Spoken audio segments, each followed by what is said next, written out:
Guys आप सभी से एक रिक्वेस्ट है, प्लीज़ चैनल को सब्सक्राइब कर लें, वीडियो को लाइक करें, शेयर करें और सब्सक्राइब करने के बाद बेल आइकन को प्रेस करके ऑन कर लें, जिससे हमारे चैनल का नोटिफिकेशन ऑन हो जाएगा। हम कोई भी न्यू वीडियो अपलोड करेंगे तो आपको उसका नोटिफिकेशन चला जाएगा। प्लीज़ गाइस चैनल को सब्सक्राइब करें और लोगों को शेयर करें। Thank you. हेलो गाइस, चलिए आज का हमारा टॉपिक है चांदीपुरा वायरस। हम इसके बारे में डिटेल से जानेंगे कि चांदीपुरा वायरस क्या होता है, कैसे फैलता है, इसका क्वालिटी ऑर्गेनिज्म क्या है, इसके साइन सिम्टम्स क्या है, इसका ट्रीटमेंट और इसका बचाव क्या है। चलिए शुरू करते हैं। चांदीपुरा वायरस के केसेस पूरे भारत में दिन भर बढ़ते जा रहे हैं। तो ये चांदीपुरा वायरस बाकी किसी नॉर्मल वायरस से कैसे अलग है, आइए समझते हैं। तो इस वायरस के इन्फेक्शन में नॉर्मल सिम्टम्स जैसे बुखार का आना, सर्दी होना, खांसी, पेट में दर्द, ये सब तो होता ही है। लेकिन जैसे कोविड-19 के इन्फेक्शन में वायरस लंग्स फेफड़ों को अफेक्ट करता था, वैसे चांदीपुरा वायरस जो है बच्चों के ब्रेन पे अफेक्ट करता है और जिसकी वजह से दिमाग में सूजन आ जाती है। इसे हम मेडिकल टर्म में इंसेफ्लाइटिस कहते हैं। इसके कारण बच्चे को तेज बुखार आता है, वोमिटिंग होती है, उसका जी मिचलाता है, हेडेक होता है, सर में दर्द होता है, बॉडी में दर्द होता है और बेहोशी के सिम्टम्स आते हैं। बच्चे की अलर्टनेस और एक्टिवनेस कम हो जाती है। बच्चा पूरा दिन चिड़चिड़ा रहता है, एक्सेसिव क्राइंग करता है, मतलब बहुत ही ज़्यादा रोते रहता है बिना किसी वजह के। और सीवियर केसेस में बच्चे को कन्वर्जन और सीरियस बेहोशी या खींच आ सकती है और बच्चा कोमा में भी जा सकता है और उसकी मौत भी हो सकती है। ये वायरस 9 महीने से लेकर 14 साल तक के बच्चों को ज़्यादा अटैक करता है। तो अगर आपके घर में 9 महीने से 14 साल के बच्चे हैं, अगर इनमें से कोई भी सिम्टम नज़र आता है तो तुरंत अपने डॉक्टर से कंसल्ट कीजिए। ये वायरस मेनली कच्चे घरों की दीवारों में होने वाली दरारों में रहने वाली मक्खियों से होता है। इसलिए प्रिकॉशन पे ध्यान रखें कि इन दरारों को भर दी जाए, बच्चों को फुल लेंथ के कपड़े पहनाएं और बच्चों को सुलाते हुए मच्छरदानी में ही सुलाना है। इस वायरस का पहला केस 17 जुलाई 2024 को गुजरात में देखा गया और इस वायरस ने एक बच्ची की जान ले ली। इस वायरस के केस अभी तक पूरे भारत में 121 हो चुके हैं, जिसमें से मरने वालों की संख्या अभी तक 50 हो चुकी है और इस वायरस ने अभी तक 50 मासूमों की जान ले चुकी है। ये वायरस सिर्फ गुजरात में नहीं बल्कि भारत के और भी हिस्सों में फैल चुका है, जैसे महाराष्ट्र, मध्य प्रदेश और राजस्थान में इनके केसेस देखने को मिल रहे हैं।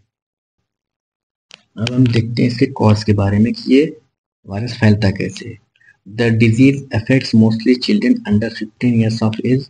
Chandipura virus disease primary affecting children under 15 years of age. ये चांदीपुरा वायरस जो होता है ये 9 महीने से लेकर 15 साल तक के बच्चों को अफेक्ट करता है। The virus belong to Rhabdoviridae family and is transmitted primary through sand fly. ये जो वायरस है रैबिडोविरिडी फैमिली से बिलोंग करता है, जिस फैमिली से रेबीज वायरस बिलोंग करता है और ये एक मक्खी होती है जिसको सैंड फ्लाइट बोलते हैं, उसके थ्रू ये वायरस फैलता है। This disease is endemic in parts of India. ये जो डिजीज है ये एंडेमिक है, भारत के कुछ हिस्सों में पाई जा रही है। With sporadic outbreak reported mainly during the monsoon and post monsoon season when sand fly population peak. ये मानसून के टाइम और मानसून जब चला जाता है उसके जाने के बाद ये बहुत ही ज़्यादा पीक लेवल पर ये मक्खियाँ पनपती हैं, इनकी पैदाइश होती है इन मक्खियों की। अब हम चांदीपुरा वायरस के सिम्टम्स के बारे में बात करेंगे कि अगर ये चांदीपुरा वायरस किसी की बॉडी में फैल चुका है तो उसको क्या सिम्टम देखने को मिलेंगे। The symptoms of the Chandipura virus infection range from mild respiratory distress to more severe complication. जो चांदीपुरा वायरस है माइल्ड रेस्पिरेटरी डिस्ट्रेस जैसे कि गले में खराश का होना, सर्दी का होना, छींक का आना, ये शुरुआती दौर के कुछ साइन सिम्टम्स होते हैं जो देखने को मिलते हैं, ये शुरुआती। लेकिन कॉम्प्लिकेशन केसेस में क्या मिलेगा, शुरुआती सिम्टम जो कि वायरल फ्लू में सिम्टम देखने को मिलते हैं, लाइक फीवर हो गया, हेडेक हो गया, फैटीग, पूरा दिन बच्चा थका थका सा रहेगा, बॉडी एंड मसल, एक बच्चे की पूरी बॉडी में और मसल्स में जोड़ों जोड़ों में दर्द देखने को मिलेगा, उसको वोमिटिंग होगी, बार बार उसको उल्टी होगी, इरिटेबिलिटी रहेगी, बच्चा पूरे टाइम चिड़चिड़ा रहेगा, उसको कन्वर्जन भी आएंगे, खींच आएगी जिसको कन्वर्जन और झटके बोलते हैं, आना फिर जिसको बोलते हैं। Upper respiratory symptoms like respiratory symptoms क्या क्या देखने को मिलेंगे? उसे गले में खराश रहेगी, कफ होगा उसको, खांसी चलेगी, स्नीजिंग छींकें आएंगी उसको, डाइजेस्टिव सिम्टम्स लाइक उसको नोजिया, जी में चलाएगा, वोमिटिंग होगी, डायरिया स्टार्ट हो जाएगी उसको। अब बात करते हैं ट्रीटमेंट एंड प्रिवेंशन के बारे में। There is no specific antiviral treatment of or vaccine available for the Chandipura virus. Expect early diagnosis and symptomatic treatments, hence prevention is the key.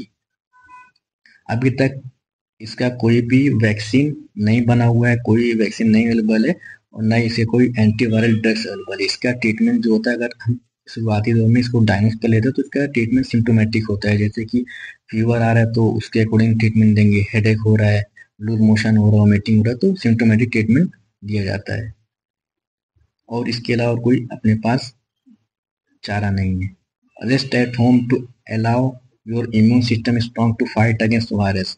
घर पे रहे, बच्चे को घर पे रखे और उसको इम्यून सिस्टम को स्ट्रॉन्ग करें जिससे वायरस से लड़ने की क्षमता बढ़े। Make baby wear loose and full sleeves cloth. बच्चे को फुल आस्तीन के कपड़े पहना है और फुल स्लीव के कपड़े पहना और ढीला लूज कपड़े पहना है ताकि जो सैंड फ्लाइज और जो मच्छर उसको बाइट नहीं कर सके। टाइट रहेगा तो इजीली उसको बाइट कर सकते हैं। Don't let water to accumulate. पानी को आसपास के एरिया में इकट्ठा नहीं होने दें। Seal the wall cracks. जो कच्चे घरों की दीवारें हैं उनको सील करें, पैक करें, उसको खुला नहीं छोड़ें क्योंकि ये सैंड फ्लाई उसके ही अंदर ज़्यादा देखने को मिलती है, उसकी दीवारों में रहती हैं। Use mosquito net. मच्छरदानी का इस्तेमाल करें। Use inside the plains. कीटनाशक दवाओं का इस्तेमाल करें। Washing of hands and use mask. बच्चों को बार बार हाथ धुलने को बोलें अगर वो बाहर से आता है और पालतू जानवरों से बिल्कुल दूर रखें। अगर उनको टच करता है तो उसको हैंड वॉश करने को कहें और कोशिश करें कि बच्चा मास्क लगा कर रहे। Manage waste and ensure clean and surrounding. अपने आसपास के एरिया में कचरे को इकट्ठा नहीं होता, उसको उसके हाइजीन का ख्याल रखें, साफ सफाई का पूरा ध्यान रखें। गाइस, इस वीडियो को ज़्यादा से ज़्यादा शेयर करें जिससे मासूम बच्चों की जान बच सके और उनका इस वायरस से बचाव किया जा सके।